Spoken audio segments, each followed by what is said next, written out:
विश्व में लंबे समय से दो युद्ध चल रहे हैं। इन युद्धों में सीधे तौर पर एक दूसरे पर हमला करते हुए रूस यूक्रेन और इजराइल हमास ही दिखते हैं, लेकिन असल में ऐसा है नहीं। इन युद्धों में कई अन्य देश और संगठन शामिल हैं। इन सभी के अपने अपने हित हैं। इन दोनों ही युद्धों में अमेरिका और ईरान ऐसे देश हैं जिनके बारे में कहा जाता है कि असली लड़ाई तो उनकी है, लेकिन वो लड़ने की जगह अपने अपने प्यादों को आगे कर अभी उनके लिए एक दूसरे को आजमा रहे हैं। हेलो दोस्तों, मैं हूं अरविंद योगराज और आज बात युद्ध की छिपी हुई कूटनीति और रणनीति की परतें खोलती हुई खबरों की।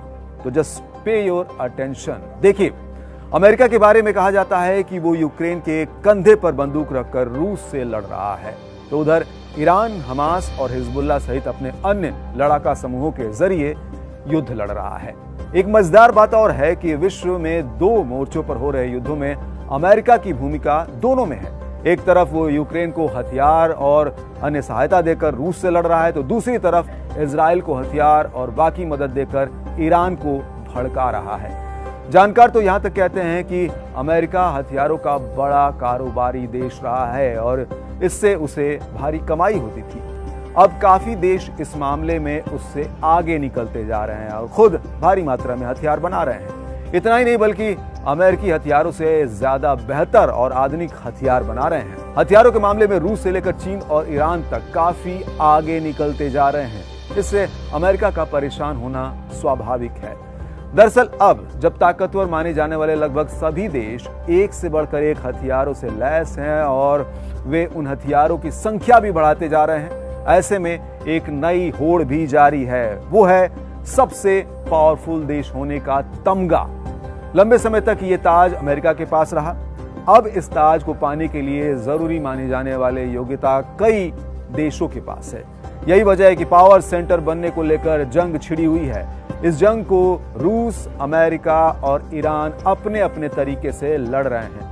इसके अलावा इसमें भारत और चीन सहित कई नेटो और यूरोपीय यूनियन के देश भी शामिल हैं। अब इस बीच एक गुप्त जर्मन दस्तावेज ने बड़ा खुलासा कर दिया है। उसका खुलासा रूस के होश उड़ा देने वाला है। न्यूयॉर्क पोस्ट की रिपोर्ट के मुताबिक गुप्त दस्तावेजों से पता चला कि बर्लिन ने रूस के साथ तनाव बढ़ने से यूक्रेन में अमेरिकियों सहित 8 लाख नेटो सैनिकों को तैनात करने की योजना बनानी शुरू कर दी है।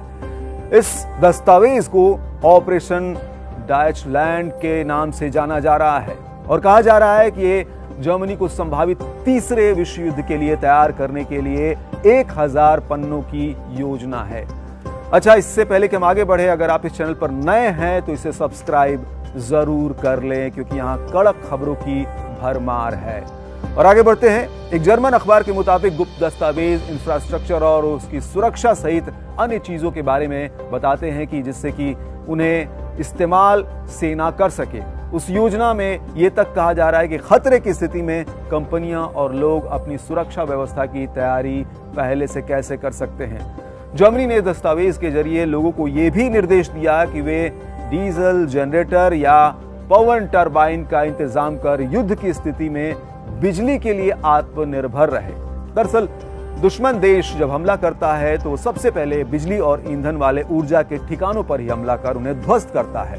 इससे जिस देश पर वो हमला करता है उसकी एक साथ कई सारी समस्याएं बढ़ जाती हैं। वहां की नागरिक व्यवस्था, हॉस्पिटल, फैक्ट्रियां, बिजली और डीजल बिना इसके ठप पड़ जाते हैं। यही वजह है कि जर्मनी अपने लोगों को इन स्थितियों से पहले से ही तैयार रहने की सलाह दे रहा है। और आपको बता दें कि चिंता सिर्फ जर्मनी तक ही सीमित नहीं है, बल्कि स्वीडन और नॉर्वे में भी यही हाल है, जहां पर्चे जारी करके इस स्थिति से निपटने के लिए तैयार रहने के लिए ये जानकारी दी जा रही है। उन्हें तैयार रहने के लिए कहा जा रहा है। अलग अलग देशों के बीच ये डर ऐसे समय में बढ़ रहा है जब रूसी राष्ट्रपति पुतिन ने मंगलवार को रूस के परमाणु हमले के नियमों में बदलाव किया।